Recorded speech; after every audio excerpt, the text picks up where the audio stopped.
were talking about the life of David. Jumapili iliyopita tulikuwa tunaangazia maisha ya Daudi. How he was determined to bring the ark of God to Jerusalem. Alikuwa amekusudia kuleta sanduku la agano kule Yerusalemu. And there are a number of lessons that we learn from such lives. Na kuna mafunzo fulani tulipata kutoka kwa maisha kama haya. The Bible says, Biblia inasema, all scripture is inspired by God. Kwamba maandiko yote yameanzishwa na Bwana. And it is profitable Na yana manufaa for teaching, kwa ajili ya kufundisha, for correction, kurekebisha, so that a man of God may be fully equipped. ili mtu wa Mungu aweze kukamilika. It says here, all scripture is inspired by God and is useful for teaching. That's 2 Timothy chapter 3 verse 16. Timotheo wa pili mlango wa 3 mstari wa 16. All scripture Maandiko yote is God breathed or is inspired by God, and is useful for teaching, for rebuking, for correcting, and for training in righteousness. Kila andiko limevuviwa na Mungu na lafaa kwa mafundisho, kwa kuwaonya watu makosa yao, kuwaongoza na kuwafundisha katika haki.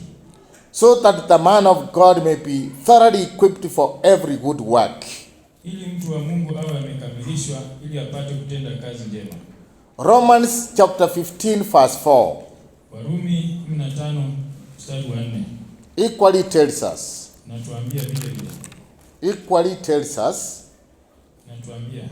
For everything that was written in the past was written to teach us. Kwamba yote yaliyoandikwa kale yaliandikwa kwa ajili ya kutufundisha. So that through endurance and encouragement of the scriptures we might have hope. Ili kwa kuvumilia na kutiwa moyo tuweze kuwa na tumaini. This Bible you hold in your hands, hii Biblia unaishika mkononi, is what the Bible refers as scriptures. Hayo ndio hicho kitabu ndicho Biblia inasema kwamba maandiko matakatifu. And it was written by people who were inspired by the Holy Spirit of God. Na imeandikwa na watu waliovuviwa na Roho Mtakatifu wa Mungu. For us, what purpose does it serve? Kwetu sisi kusudi lake ni nini? In Romans chapter 15 verse 40 tells us to teach us. Katika Rumi 15:4 inatuambia kwa ajili ya kutufunza. So that we can learn from it. Ili tuweze kujifunza. And 2 Timothy chapter 3:16 tells us it does four things. Katika Timotheo wa pili 3:16 inatuambia maneno matatu. It rebukes us, inatukemea, it corrects us, inaturekebisha, it teaches us, inatufunza, and it trains us in righteousness. Na inatufunza katika haki. Hello. That's what scripture does. Hiyo ndio kazi ya maandiko. That's why that is from Genesis all the way to Revelation. Hiyo ndio kazi ambayo kuanzia mwanzo hadi ufunuo inafanya. Every single scripture is inspired. Kila andiko kwenye Biblia limevuviwa. That means God put it in the spirit and the mind of the people who were writing. They were writing by inspiration. Ina maana kwamba katika mioyo na mawazo ya wale walikuwa wanaandika, Mungu aliwavuvia. Including what we read this morning during the Holy Communion. Kiwemo pia yale ambayo tumesoma asubuhi ya leo wakati wa meza ya Bwana. So we have found that Abraham, tumepata kuwa Abrahamu, having been called by God, akishaitwa na Mungu, he obeyed, alitii, and went by faith. Naye akaenda kwa imani. Not knowing where he was going, pasipo kujua ni wapi alikokuwa but he went. Lakini alienda. And he was promised, na alikuwa ameahidiwa, the land of Canaan. Nchi ya Kanaani. But did you know? Lakini je, wajua? Though he was promised, japokuwa alikuwa ameahidiwa, he had not been actually given in actuality it had not been handed over to him. Haikuwa imepeanwa, hiyo ardhi haikuwa imepeanwa kwake. Because God is fair. Sababu Mungu ni mwema. He told him, alimwambia, your people will go to a foreign country. Watu wako wataenda nchi ya ugenini. And become slaves. Na watafanyika watumwa. For 400 years. Kwa miaka 400. Why? Kwa nini? Because the sins of the Canaanites had not reached the peak for God's judgment to come upon the Canaanites. Kwa sababu dhambi za Wakanaani hazikuwa zimefika kiwango kile ambacho kingevutia hukumu ya Mungu. There are people who continue sinning. Kuna watu ambao huendelea kutenda dhambi. And they come to church and God does not kill them. Na wanaendelea kuja kanisani na bado Mungu hawaangalii. They say, God does not kill anymore. Wanasema Mungu haendelei kuua. They don't know that God is giving them time to repent. Hawajui kwamba Bwana anawapa muda wa kutubu. Or is allowing their cup of iniquity to be full. Ama anakipeana nafasi kwa kile kikombe chao cha uovu kijae. And when it is full, na kikisha jaa, he judges them. Atawahukumu. And when the judgment of God comes, it is heavy. Na hukumu ya Mungu inapokuja basi ina uzito wake. So Abraham was in that land. Sasa Abrahamu alikuwa katika ile nchi. And again God told him another thing to do. Na Mungu tena akamwambia jambo lingine la kufanya. Equally difficult like the first one of his calling. Iliyokuwa na ugumu sawa sawa na ile ya kwanza, mwito wake wa kwanza. He told him, akamwambia, go and offer your son Isaac as a burnt offering in the region of Moriah on the mountain I will show you. Nenda ukamtoe mwanao Isaka kama sadaka kuteketezwa kwenye mlima wa Moria mahali ambapo nitakuonyesha. From Beersheba where Abraham was staying that time or living that time. Toka pale Beersheba ambapo Abrahamu alikuwa anaishi nyakati zile. To the mountains of Moriah it took him 3 days journey. Hadi mlima wa Moria ilimchukua siku 3. He went and offered his son. Alienda na akamtoa mwanawe Isaka. On that Mount Moriah. Kwenye ule mlima wa Moria. But he would not kill him. Lakini hangemuua. Because the very fact that he had put his son on the altar ready to kill him. Licha kuwa alikuwa amemlaza mwanawe Isaka kwenye madhabahu yale akiwa tayari kumuua. Was enough evidence to God. Ilikuwa ishara tosha kwake Mungu. That Abraham has obeyed. What was God looking for? Not a burnt offering. He was looking for what? Obedience. Kitendo kile kilitosha kuonyesha Mungu kwamba Abrahamu ametii. Kile Mungu alikuwa anatafuta sio sadaka kuteketezwa bali utiifu. God was looking for obedience. Mungu alikuwa anatafuta utiifu. That's what the angel tells him. Hayo ndio malaika anamwambia. Genesis chapter 22. Mwanzo 22. Verse 11. Mstari wa 11. Verse 9 says, and when they came to the place of which God had told him, Abraham built an altar there and laid the wood in order and bound Isaac his son and laid him on the altar upon the wood. Walipofika mahali pale alipokuwa ameambiwa na Mungu. Verse 9, yeah. Abrahamu akajenga madhabahu hapo, akaziweka kuni juu yake, akamfunga Isaki mwanawe na akamlaza kwenye madhabahu juu ya zile kuni. Then Abraham put forth his hand and took the knife to slay his son. Kisha akanyosha mkono wake na akachukua kisu ili amchinje mwanawe. Verse 11, but the angel of the Lord called to Abraham from heaven and said, Abraham, Abraham. And he said, here am I. He said, do not lay your hand on the lad or do anything to him. For now I know that you fear God, seeing that you have not withheld your son, your only son, from me. Lakini malaika wa Bwana akamwita kutoka mbinguni akamwambia, Abrahamu, Abrahamu. Akajibu, mimi hapa. Akamwambia, usimdhuru kijana wala usimtendee jambo lolote. Sasa ninajua kwamba unamcha Mungu, kwa sababu hukunizuilia mwana wako wa pekee. Verse 15. Basi malaika Bwana akamwita Abrahamu kutoka mbinguni mara ya pili, akasema, ninaapa kwa nafsi yangu, asema Bwana, kwamba kwa sababu umefanya jambo hili na hukunizuilia mwana wako wa pekee, hakika nitakubariki na nitauzidisha uzao wako kama nyota za angani na kama mchanga ulioko pwani. Wazao wako watamiliki miji ya adui zao. Now, and by your descendants shall all the nations of the earth bless themselves, because you have obeyed my voice. Na kupitia uzao wako mataifa yote duniani yatabarikiwa kwa sababu umenitii. Obedience utiifu to God, kwake Mungu. Obedience to leadership, utiifu kwa viongozi. Obedience to parents. utiifu kwa wazazi. This one I will not cease reminding us. Haya sitaacha kuwakumbusha. The three important people that matter in your life. Watu watatu ambao ni wa muhimu sana katika maisha yako. In your progress. Katika mafanikio yako. In your success. Katika ushindi wako. In your prosperity. Katika ufanisi wako. Number one is God. Ya kwanza ni Mungu. Number two are your parents. Ya pili ni wazazi. Number three are your spiritual leaders. Watatu ni viongozi wako wa kiroho. God was looking for obedience from Abraham. Mungu alikuwa anatafuta utiifu kutoka kwake Abrahamu.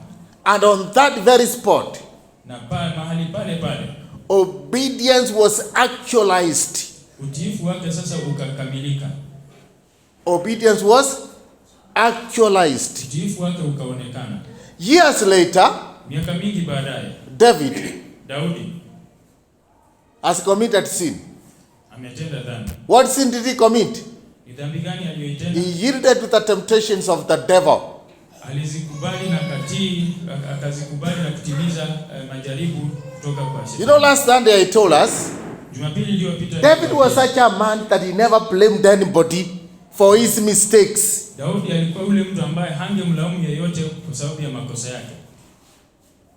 When he slept with Bathsheba, he didn't blame Bathsheba for bathing during the daytime on top of the house. Alipolala na Bathsheba, hakumlaumu Bathsheba kwa sababu ya kwenda kuoga mchana peupe. When he counted the people to see the strength of the army, alipohesabu idadi ya watu wake kuona nguvu ya jeshi lake, having been incited by the devil, akishawishiwa na shetani, he never blamed the devil. Hakumlaumu shetani. He said, "It's me, Lord, who has sinned against you." Akasema, ni mimi Bwana nimekutenda dhambi. And he was crying for the people of Jerusalem who were about to be killed. Na alikuwa anawalilia watu wa Yerusalemu ambao walikuwa wanakaribia kuuawa. First Chronicles chapter 21. Mambo ya Nyakati ya kwanza 21. He said, "Lord, it's me." Alisema kwamba Bwana ni mimi. It's me who has sinned. Ni mimi nimetenda dhambi. And I was telling you last Sunday, na niliwaambia Jumapili iliyopita, many of us we do gymnastics and acrobats. Huwa tunafanya sarakasi na vimbwanga. We start blaming the devil and the people. Tunaanza kumlaumu shetani na watu. It's so and so who made me do it. Fulani ndio alinisababisha kufanya hivi. You know, even Eve tried, she never succeeded. Hata Hawa alijaribu lakini hakufaulu. Even Adam tried, he never succeeded. Hata Adamu pia alijaribu na hakufaulu. You remember? Unakumbuka? When God asked Eve, "Why have you done this?" Wakati Mungu alimuuliza Hawa, mbona mmefanya haya? She said, "The devil deceived me." Akasema shetani alinidanganya. And I ate. Nami nikakula tunda. Adam, why did you do it? Adamu, na wewe mbona ulifanya hivyo? The woman you gave me. Huyu mwanamke uliyenipa. Gave me the fruit. Alinipa tunda. And I ate. Nami nikala. But God did not sanction their gymnasium. Lakini Mungu hakukubaliana na hizo sababu zao. And most of us, we do gymnastics. Na wengi wetu tunafanya sarakasi. It's so and so who made me do it. Ni fulani aliyenisababisha kufanya haya. It is my friend. Ni rafiki yangu. It is the devil. Ni shetani. No. Hapana. God will not listen to your gymnastics. Mungu hatasikiliza sarakasi zako. Own up. When you have sinned, own up, repent, and depart from that sin. Kama wewe umetenda dhambi, kubali hiyo dhambi na uiache, utubu na uachane nayo. You don't say, you know, it's not me, it's so and so who started the problem. Usianze kusema sio mimi, ni fulani fulani ndio alianzisha hiyo shida. No. Hapana. David was very clear. Daudi alikuwa wazi. He said, Lord, alisema Bwana, it is me. Ni mimi. These people are innocent. Hao watu hawana hatia. Why are you killing them? Mbona unawaua? First Chronicles chapter 21. Mambo ya Nyakati ya kwanza mlango wa 21. Verse 17. Mstari wa 17. And David said to God, Daudi akamwambia Mungu, was it not I who gave command to number the people? Je, si mimi ndiye niliyeamuru watu wahesabiwe? It is I who have sinned and done very wickedly. Mimi ndiye niliyetenda dhambi na kosa. But these sheep, what have they done? Lakini hawa kondoo tu. Let thy hand, I pray thee, O Lord my God, be against me and against my father's house, but let not the plague be upon thy people. Bwana Mungu wangu, mkono wako na uwe juu yangu mimi na jamaa yangu, lakini usiache tauni hii iendelee juu ya watu wako. Such gymnasium doesn't help. Hizo sarakasi kama hizo hazisaidii. Hello, do you understand? You can't blame somebody else for your mistakes. Huwezi mlaumu mtu mwingine kwa sababu ya makosa yako. Especially when it comes to God. Hasa inapokuja kuhusika na If you have committed sin, is you has committed sin. Kama umetenda dhambi ni wewe umetenda dhambi. Own up. Wewe kubali. Don't become clever. Usijifanye. Don't say it's so and so who made me suffer this way. Usiseme ni fulani ndiye amefanya nikateseka hivi. It's so and so I would have done it better, but so and so did this. Ningefanya vizuri hapa, lakini sasa fulani walifanya nikafanya makosa. Own up. Wewe kubali. It is you. Ni wewe and God. Na Mungu. So now David is commanded. You know, obedience is very important. Hapa Daudi anaamrishwa na utiifu ni wa muhimu sana. David is commanded. Daudi anaamrishwa. Go. Nenda. And build an altar. Na ukajenge madhabahu. On the threshing floor of Arauna the Jebusite. Kwenye uwanja wa kupuria wa Arauna Myebusi. And offer sacrifice. Na utoe sadaka. David arrives at Arauna's place. Daudi akafika kwa nyumbani kwa Arauna. Arauna tries the gymnastics of looking very holy. Arauna anajaribu sarakasi za kuonekana mtakatifu. But it's not him who was commanded to do that. It's David. Lakini sio aliamuriwa kufanya hivyo, ni Daudi aliyeamuriwa kufanya hivyo. Is giving David free land.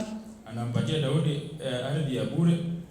Is giving David free animals. Anampatia wanyama wa bure. And free firewood. Na hata kuni za bure. We have covered this. You know what David told him? I cannot take what is yours. Siwezi chukua kilicho chako. I cannot. Siwezi. How can I offer to God that which has cost me nothing? Nitatoleaje Bwana kile ambacho hakija nikarimu chochote? Verse 24, First Chronicles chapter 21. Mstari wa 24.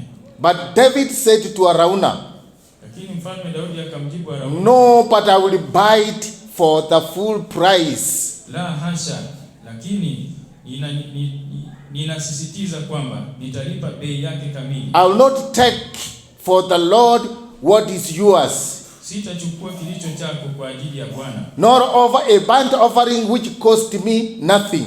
Au kutoa sadaka ya kuteketezwa ambayo hainigharimu chochote. David was very clear. Daudi alikuwa wazi. He bought that property. Alinunua ile ardhi. That piece of property. Hiyo sehemu ya ardhi. It is the same piece of property where Abraham had offered his son. Ni ardhi ile ambayo Abrahamu alitoa sadaka mwanae. David comes and he buys it.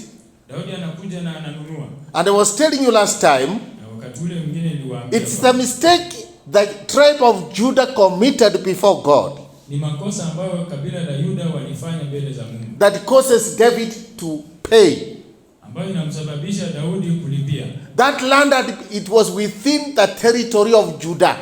Ilikuwa katika maeneo ya Juda. Jerusalem.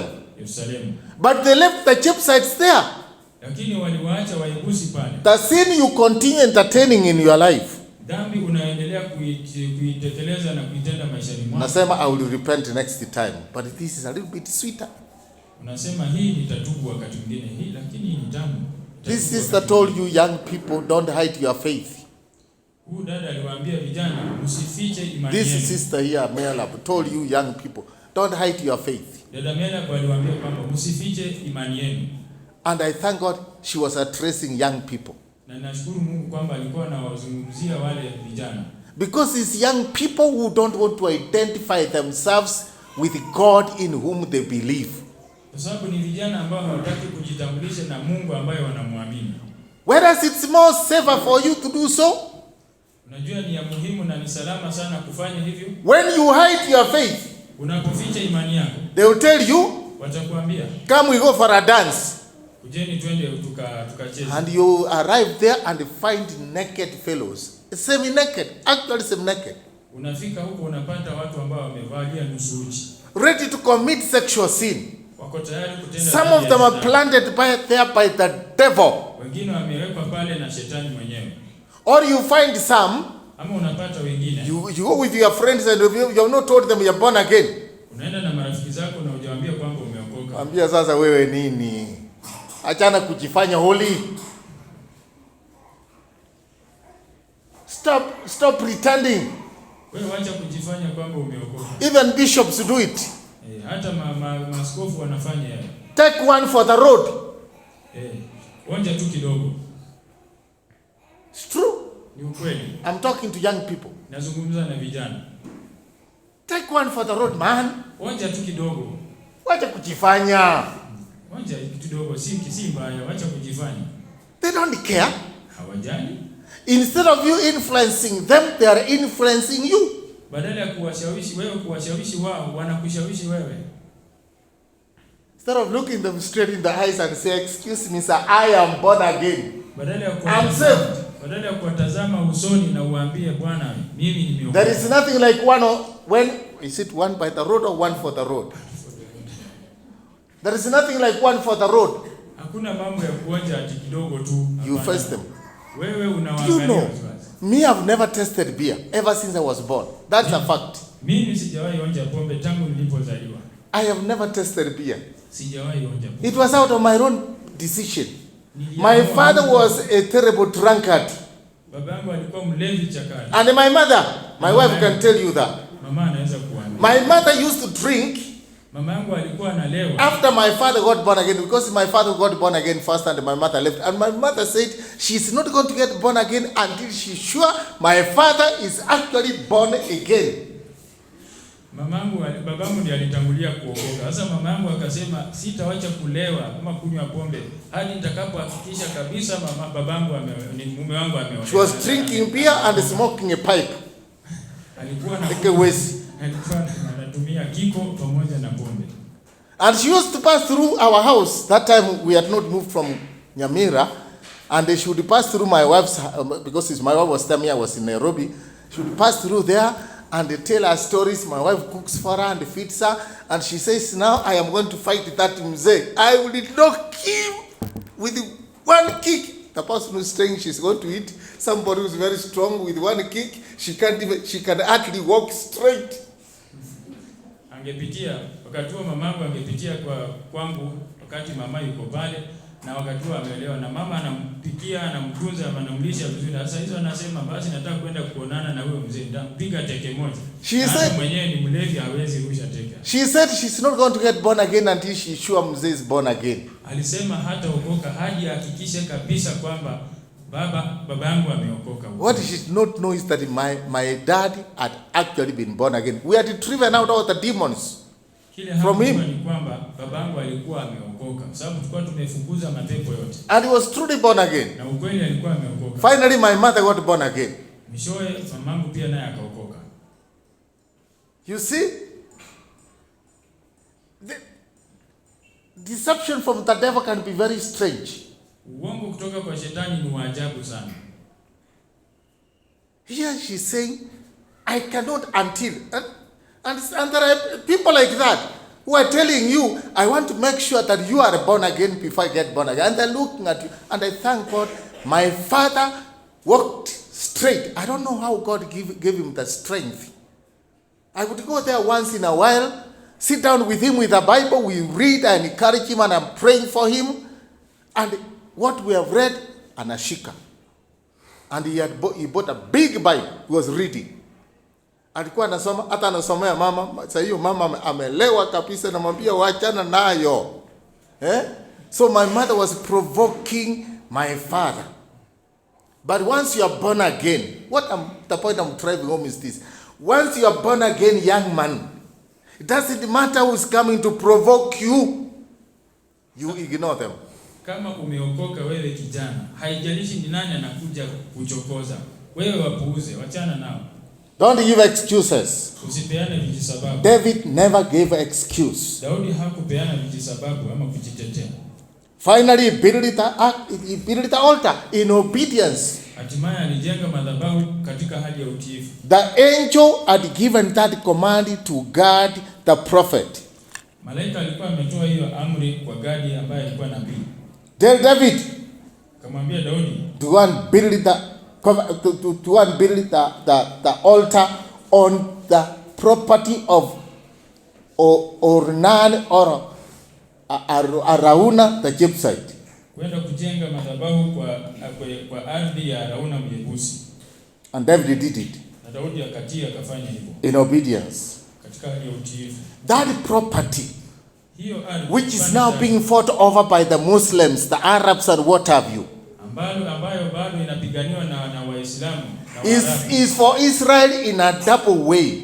Ni ya Waisraeli katika njia mbili. And they can't succeed, they're occupying it illegally. Na hawezi kufaulu, wameishi pale kinyume na sheria. Of course, by this time they come to occupy it, there was no Israel around there that had been dispersed, that had been thrown away from Jerusalem in 80-70. Wakati huo wakienda kuishi pale, Waisraeli hawakuwepo, walikuwa wamefukuzwa kabla ya kufa kwa Yesu, kwa baada ya kifo cha Yesu Kristo. But that property, lakini kipande kile cha ardhi, Abraham sacrificed upon it. Alitolea sadaka yake pale. In obedience to God. Akimtii Mungu. Daudi pia gave a sacrifice upon it. Alitoa sadaka pale pale. Having bought it. Akisha inunua. With a price. Kwa gharama. Because that left the Jebusites there to occupy. Sababu walikuwa wamewaacha Wayebusi pale wakaishi pale. Now his son Solomon. Sasa mwanawe Suleimani. In 2 Chronicles chapter 3. Katika mambo ya nyakati mlango wa 3. David has made plans for the temple of the Lord to be built. Daudi amefanya mipango kwa hekalu la Mungu kujengwa. Why was God requiring places on this earth to be very special for his interaction with man? Ni kwa nini Mungu alikuwa anataka maeneo fulani hapa duniani kwa ajili ya ushirikiano ama ushirika wake na Mungu? Because he wanted the obedience of man. Kwa sababu alitaka utiifu wa mwanadamu. Munashika. He wanted what? The obedience of man. That's why he gave the 10 commandments and the law of Moses for the people to obey.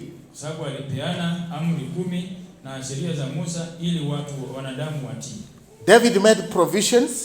Daudi akatafuta zile mali zilizohitajika. Initially David wanted to build that temple. Awali ni Daudi aliyetaka kujenga hilo hekalu. God told him no. Bwana akamwambia you can't. Uwezi. You have shed so much blood. Wewe umemwaga damu nyingi sana. The place that is going to be the place of worshiping me should be devoid of any form of contamination. Hapafai kukuwa na uchafu ama unajisi wa aina yote. Why blood? Kwa nini damu? Because the Bible says life is in the blood. Biblia inasema kwamba uhai wa kiumbe chochote kile kiko katika damu yake. Number 2 says, ya pili inasema, when blood is shed, wakati damu inamwagwa upon the earth, kwenye ardhi, the earth communicates with God. Ardhi inawasiliana na Mungu. Cries to God. Inamlilia Mungu. And God punishes the earth. Na Mungu naye anaadhibu ulimwengu. Because it has been divided by blood. Kwa sababu imetiwa unajisi na kwa damu. And when God punishes the earth because it has been divided by blood, na wakati Mungu anaadhibu ardhi kwa sababu imetiwa unajisi kwa damu, it vomits the people who are on it. ardhi nayo inawatapika wale watu ambao wanaishi pale. I told you the other time there are 3 things that divide the earth. Niliwaambia wakati ule mwingine kwamba or divide the land ambavyo vinatia unajisi ardhi. That make the land cry. It has never stopped crying, by the way. Even today the land cries to God. That is the structure of God. Hadi sasa inji ama mchanga huo unamlilia Mungu. When blood is shed on the land, wakati damu inamwagika pale kwenye ardhi, because the land was not created to absorb blood, it was created to absorb what? Water. Kwa sababu ardhi haikuumbwa iweze kukunywa damu, bali iliumbwa ili iweze kukunywa maji. So when blood comes in contact with the earth, kwa hivyo wakati damu inakuja kushikana na ardhi, the earth cries out to God, it protests to God. Ardhi sasa inalilia Mungu. Then God looks, naye Mungu anatazama, and he punishes it. Na anaachilia ghadhabu yake. In so punishing it, katika hali ya kuadhibu hiyo ardhi, the earth now is given the permission to vomit the people. Sasa ardhi hapo inapewa ruhusa ya kuwatapika wale watu. By what method? Kwa njia gani? Strange diseases, magonjwa yasiyoeleweka, yasiyojulikana, ya ajabu ajabu, deaths, vifo, and what else? I told you, famines. Ja. So it can't give you the strength. It can't produce enough food. Kwa hivyo ardhi haiwezi zalisha chakula cha kutosha. So David was told, no man, you can't. Daudi aliambiwa, Bwana wewe huwezi kujengea hekalu. Your hands are so contaminated. Mikono yako imechafuka. The earth is crying. Ardhi inalia. Because of what you have done. Sababu ya yale maovu. But remember, David was not shedding innocent blood. He was given that ministry by God to clean up. Kumbuka Daudi hakuwa anamwaga damu isiyo na hatia. Alipewa hiyo huduma na Mungu ya kusafisha. So was told, is your son. Daudi akaambiwa na Mungu kwamba utumia mwanao. The son ruled for 40 years. He never fought one war. Mwanawe alitawala miaka 40, hakupigana hata vita hata moja. He was a man of peace. Yeye alikuwa mtu wa amani. But David for 40 years he fought wars. 40 years. Daudi kwa miaka 40 alipigana vita. There is no kingdom David never conquered. Hakuna falme ambazo Daudi hakushinda. So now, sasa God told him, it's a good thing you had, but you can't build for me a temple. Ni vyema ulipigana, lakini huwezi nijengea hekalu. A son will be born to you. Mwana atazaliwa nawe. His name is Solomon. Jina lake ni Suleimani. He's the one to build me the temple. Yeye ndiye atanijengea hekalu. Who was the mother of Solomon? Mamake Suleimani alikuwa nani? Bathsheba. Bathsheba. That's how God works. Hivyo ndivyo Bwana anafanya kazi. He turns around what is so bad to become so good for him. Yeye hugeuza kilicho kiovu kikawa kizuri kwa ajili ya makusudi. That's why the Bible tells us in everything give thanks. Ndio maana Biblia inatuambia kwamba kwa kila jambo shukuru. Somebody has dumped you. Mtu amekuacha. He has harassed you. Amekutesa. And actually he has given you for ladies, he has given you a child and then dumps you. Na hata kwa kina dada, mtu amekupa mtoto na anakuacha. And you feel so bitter. Na unahisi ukiwa na uchungu mwingi sana. You feel so mad. Unasikia kama unakichaa, umekasirika. You actually curse him. Hata unamlaani. If you are honest, you can agree you have cursed that fellow. Kama wewe ni mwaminifu, utakubali kwamba umemlaani huyo mpendwa. But let me tell you. Lakini acha nikwambie. You shouldn't have cursed that man. Wewe ungemlaani huyo jamaa. The Bible says give thanks. Biblia inasema kwamba shukuru. In everything, give thanks. Kwa kila jambo shukuru. Because God will turn that around for your good. Kwa sababu Bwana atageuza mambo hayo. That being dumped, God will turn it around for your good. Kule kuachwa, Mungu atageuza kutakuwa kwa ajili ya wema wako. That child he has given you and left you with him or with her, that child will be blessed. Huyo mwana ambaye huyo mtu amekuacha naye, Mungu atageuza mambo na atakuwa amebarikiwa. Later on, you will learn how to trust God for that child to go to school, to eat and trace. Your faith will be helped to grow by you trusting in God to take care of that child.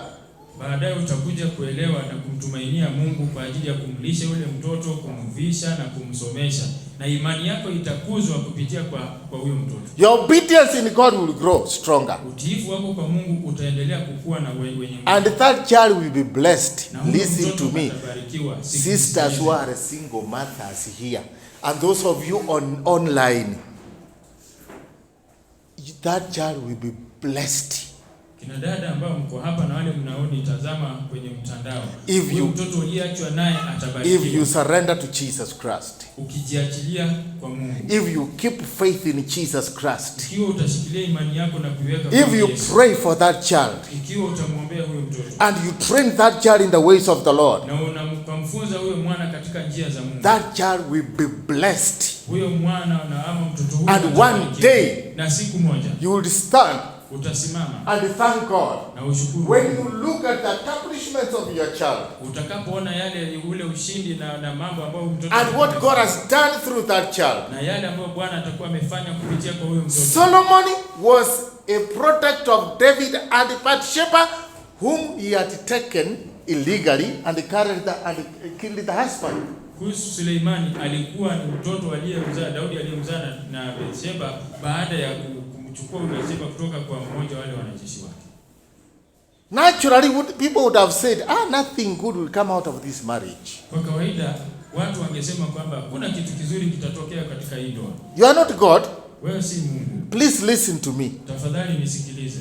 God knows how to turn things around for your good. Bwana anajua jinsi ya kugeuza mambo. Turns around. Anageuza mambo. It is Solomon. Ni Suleimani.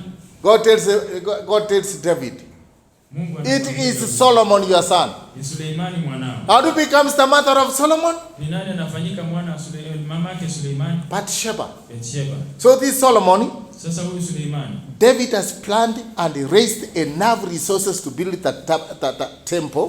Daudi amekusanya rasilimali zote za kutosha kwa ajili ya kujengea Bwana hekalu. And he tells him, na anamwambia, now my son Solomon. David tells his son, my son Solomon. Daudi anamwambia mwanawe Suleimani, mwanangu, you are young, wewe ni mchanga, but be strong. Lakini kuwa mwenye nguvu. Hello. Verse 29 of 1 Chronicles chapter 29 verse 1. And David the king said to all the assembly, Solomon my son, whom alone God has chosen, is young and inexperienced, and the work is great. For the palace will not be for man, but for the Lord God. So I have provided for the house of my God, and so far as I was able. 1 Chronicles chapter 29, we are reading.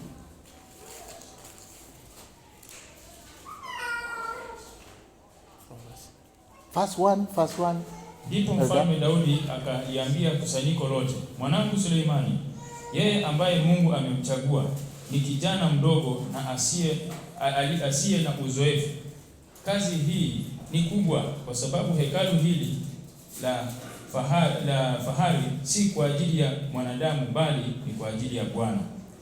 Kwa uwezo wangu wote nimetoa kwa ajili ya hekalu la Mungu wangu, dhahabu kwa kazi za dhahabu, fedha kwa ajili ya fedha, shaba kwa kazi za shaba, chuma kwa kazi za chuma, na miti kwa kazi za miti. Very good. And verse 16, then David prays. Mstari wa 16, Daudi anaomba, O Lord God, Bwana Mungu wetu, all this abundance that I have provided for building thee a house for thy holy name comes from thy hand, and all yours. Bwana Mungu wetu, kwa wingi wote huu ambao tumekutolea kwa kujenga hekalu kwa ajili ya jina lako takatifu, vimetoka mkononi mwako, navyo vyote ni mali yako.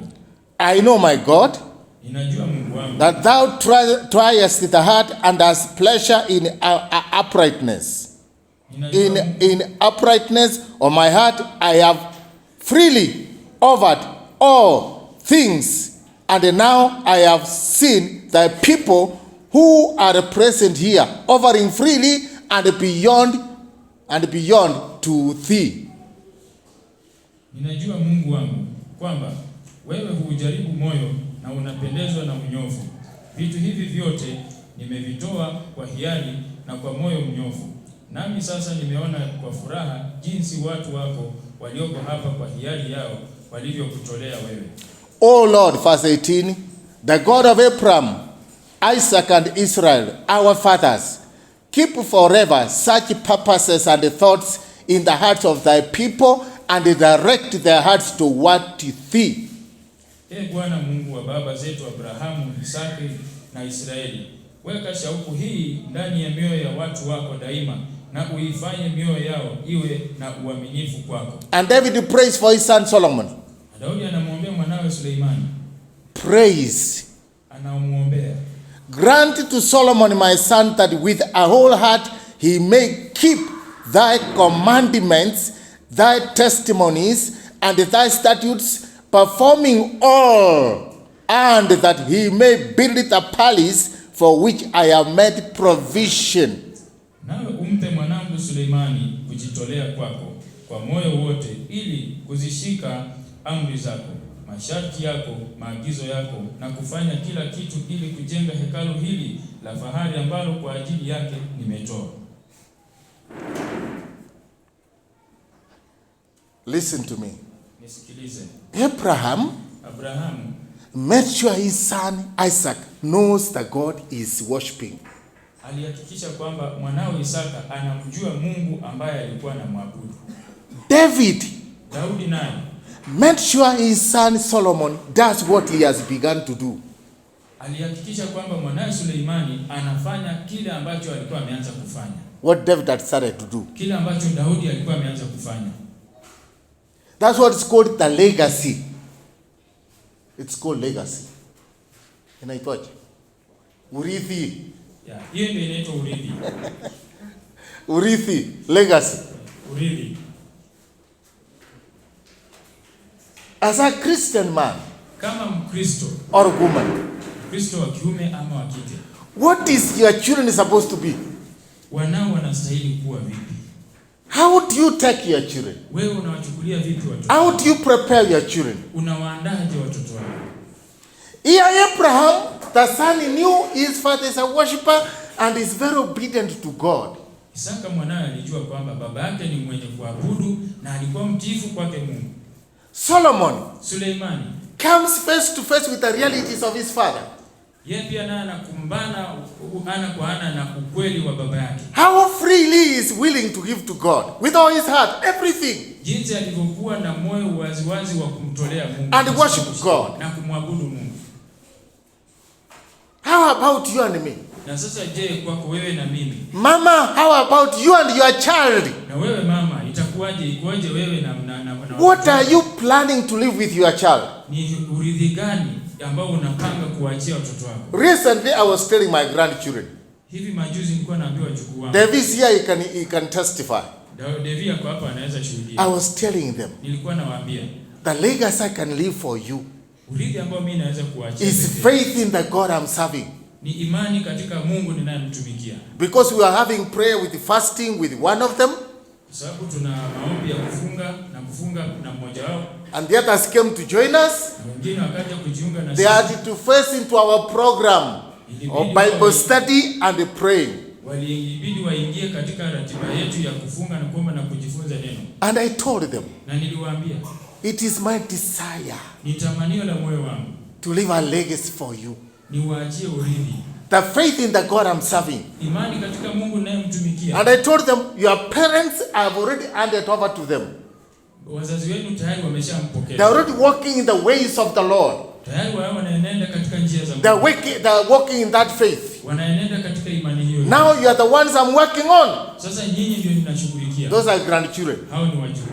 And it's true. Na ni ukweli. What are you going to leave for your children? Wewe ni nini utakachowaachia? Mama, utamwachia nini watoto wako ama mtoto wako? Wewe mama, wewe baba, utaachia nini mtoto wako ama utaachia nini watoto wako? If Jesus calls you today, ikiwa Bwana atakuita leo, to glory land, kwenda mbinguni, what will your child become? Mwanao atafanyika nini? Atakuwa chokora? Ama atakuwa nini? Do you know how to invest on your child? Je, wajua jinsi ya kuwekeza katika mtoto wako?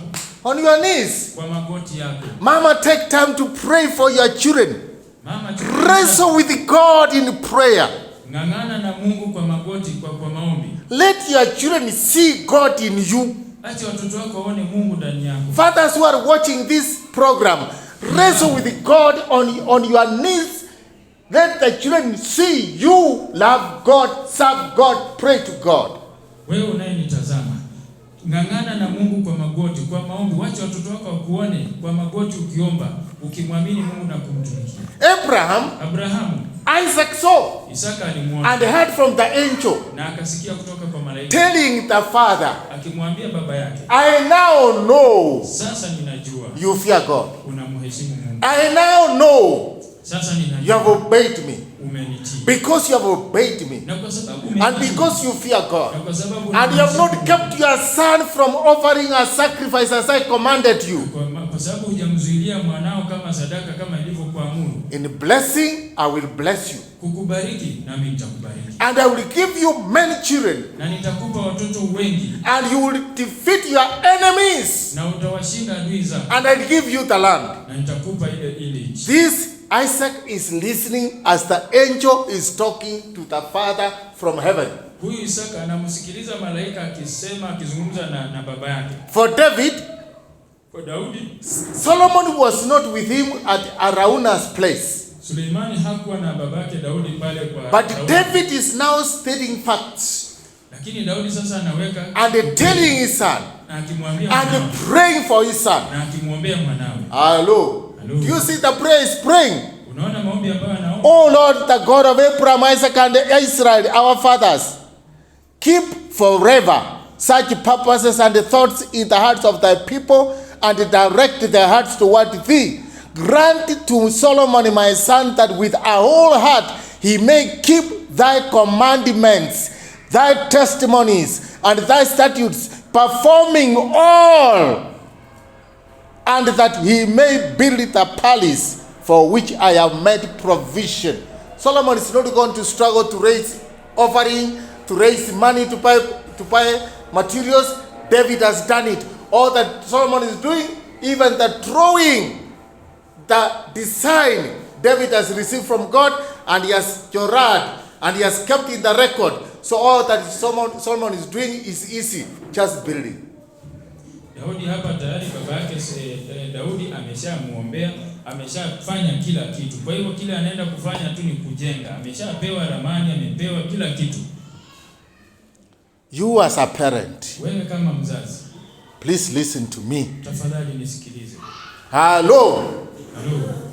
You as a parent, wewe kama mzazi, please listen to me. Tafadhali nisikilize. Maybe we ask Sister Gamba to do some sharing for a while, to be an usher for a while. Sister Gamba, you can usher for a while. Give her the band quickly. Alice, give Sister Gamba the band to usher. You parent, listen to me. Wewe mzazi unanisikiliza. Bwana asifiwe. Amen. Listen to me. Nisikilize. What do you do with that child? Na huyo mtoto. Even the child that you were given by the father and the father kicked you out. Hata ule mtoto uliyepewa na babake akakuacha. Or the child you have been given by your father and is not working as hard. Na ule mtoto ambao umepewa na baba, na huyo mtoto hata hana bidii yoyote. And he has taken other women. Na amechukua wanawake wengine. What are you supposed to do? You don't start saying, now your father must. No, you are a believer. Why did God give us these knees to bend before him? Usianze kulalamika. Mungu ametupa haya magoti ili tupige mbele zake. You can change the future of your children or your child. Maisha ya watoto wako. Hello. Hello. Are you listening to me? Bwana asifiwe. Kusomea peke yake haitoshi. Yes, kusomea msomea kabisa, hata masikio muume kabisa. I told you my mother used to discipline us. She comes with what's called a keburugo, rounded cooking stick with that ugali ya wimbi. Unaona inashika kama gamu. Ikiwa hot from anachomosha kutoka kwa sufuria ikiwa hot. And then she anakusukuma nayo whichever place that keburugo will land. It will suffer. And and she makes sure you are at a corner, you can't escape, because she doesn't know how to beat. My mother, anakuacha tu nakucha, hey, when you are going now, you are waiting for the food to come. You disobeyed me, okay, I will teach you a lesson. Just eat with this split second. Amechomosha ile keburugo na ugali. Anakusukuma na lit. Wherever it lands, hata kama ni your face or your eye, she doesn't care. Nayo utarudia. Yeah. Kumsomea mtoto naweza kumsomea mtoto. But more than that, let your child see God in you. Badala ya haitoshi tu kumsomea na kumkemea, lakini kwa maombi utambadilisha. Wacha huyo mtoto aone Mungu ndani yako. Not maombi tu peke yake. What I'm saying is this, brethren. Kile ninachokisema ni let us live a life that can attract our children to God that we serve. Cheni tuishi maisha ambayo yatawavuta watoto wetu kwa Mungu. Don't be the one who is there to make statements in the village. Usiwe mtu wa kutamka maneno ama kusema maneno huko katika kijiji. Wa kusomea watu na taarifa yote. And giving them a piece of your mind. Kwa hiyo kazi yako ni kusomea watu na kuambia yale yako katika. And your children are looking at you and saying, poor you mom. This your God is powerless. Watoto wako wanakuangalia wanaangalia, oh maskini mama. Mungu wako hata hawezi. But when you kneel down, lakini unapopiga magoti, like Sister Susan Wesley, kama dada Susan Wesley, the mother of John and Charles Wesley, mama ya John Wesley, mamake John Wesley and Charles Wesley, mamake John Wesley, wale ni wahubiri wa zamani huko England. They knew. Walijua. 1 o'clock to 2 o'clock was mama's appointment with God on her knees. Kuanzia saa 7 hadi saa 8 ilikuwa ni wakati wametenga na Mungu kwa magoti yao. You come to the home, the children will tell you mama is having an appointment with God. Nakuja pale nyumbani watoto watakwambia mama yuko na mkutano na Mungu. And she produced 2 of the most powerful preachers in UK. Na alikuza wachungaji wawili wenye nguvu sana kule nje ya ng'ambo. Take time to pray. Chukua muda wa kuomba. Live a life that can attract your child to God. Ishi maisha ambayo yatamvutia mtoto wako kwa Mungu. But don't become an idiot, mama. Usikuwe mpumbavu wewe mama. You correct your children. Wewe unakosoa watoto. If it means you biting their ears, bite them. Kama itamaanisha basi ni kuwauma masikio, wewe waume tu. With love. Na upendo. Because you must correct them. Kwa sababu ni lazima wakosoe. Hello. Bwana asifiwe. Amen. Yes. Kweli. Isaac saw the father. Alimuona baba. And heard from God. Na akasikia kutoka kwa Mungu. Solomon Suleimani saw the father. Alimuona baba. And later on, na baadaye, you know, when God appeared to Solomon, wakati Bwana alimtokea and he's asking him what you want, akamuuliza Suleimani ni nini unataka, because he had seen the father submitting to God. Kwa sababu alikuwa amemuona baba akinyenyekea kwake Bwana. He said, God, akamwambia Bwana, I am very young. Mimi ni mdogo. I ask for wisdom. Ninaomba hekima. So that I can lead your people Israel. Ili niwaongoze watu wako Israeli. Hello. Do you understand? That's a legacy a parent should leave for their children. Huo ndio urithi ambao mzazi anapaswa kuachia watoto wake. People are working so hard to make money. That money, those fellows will eat it up and finish it. In fact, once you die, they will subdivide the property you worked so hard to buy, and they eat it up with the other people, and they remain in paupers. Watu wanafanya bidii sana kutafuta mali na wakati ya kuachia watoto, na wakati wanakufa hao watoto wanagawana hiyo mali, wanararua, inaisha na wanabaki wenye kuombaomba. I am not saying you should not work hard. Sisemi kwamba usifanye bidii. Your priority one is God in their lives.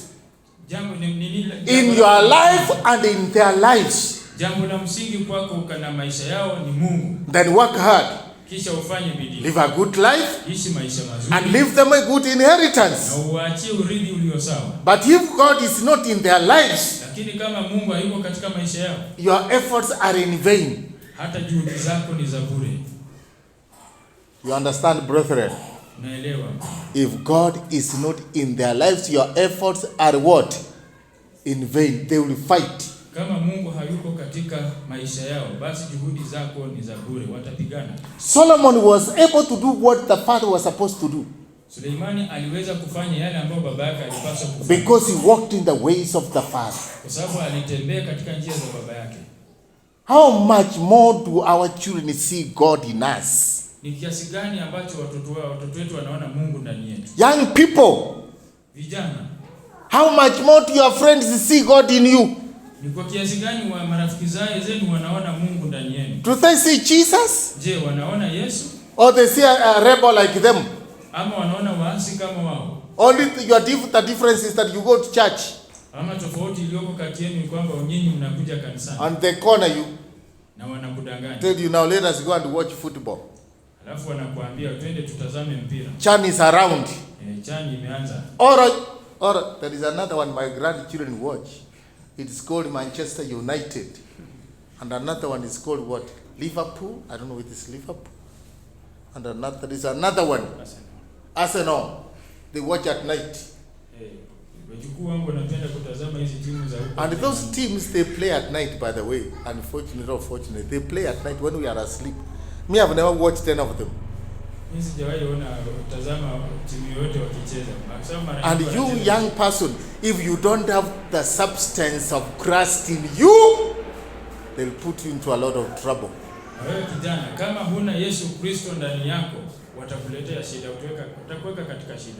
Let Christ be in your life. Bwana asifiwe. Listen to me. Abraham left the legacy to Isaac, the faith that he had in his God. And by now we know Isaac left that to his son called who? Jacob. And Jacob passed it on to his children. Isaka akamwachia Yakobo huo urithi wa imani, na Yakobo naye akapeana pia kwa watoto wake. Daudi left for Solomon alimwachia Suleimani that legacy. Huo urithi. But because now the time is over, we shall continue the week after this coming Sunday. I think we shall stop there and continue next time. Praise the Lord.